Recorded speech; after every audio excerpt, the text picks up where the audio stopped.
The Australian dollar continues to press resistance. This is Chris Lewis from FXEmpire taking a look at the Australian dollar. The Aussie dollar has kind of just hung out in the same area that we've been in all week, although it has been volatile. What this tells me is that traders are trying to break out, they just don't quite have the momentum yet. Part of that might be due to the fact that the CPI numbers had the markets all over the place on Tuesday, and now we have to pay attention to the PPI numbers, which could have the same effect. We just don't know. Keep in mind that those inflation numbers out of the United States will move the dollar, and that's the biggest part of the equation here.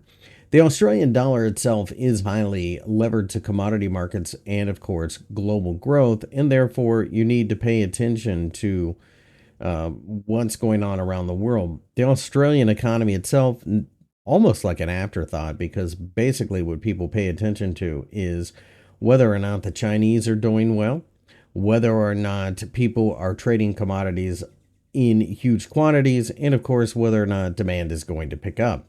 From a technical analysis standpoint, the 0.6650 level is an area that has offered pretty tough resistance. And underneath, we have the 200-day EMA offering support.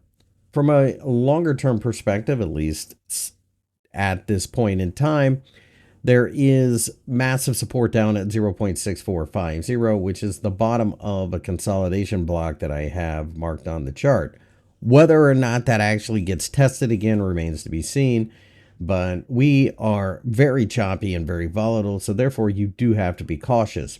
That being said, if we were to break above the Friday candlestick from last week, that could be a very bullish sign for the Aussie, but right now it looks like we're struggling to do so.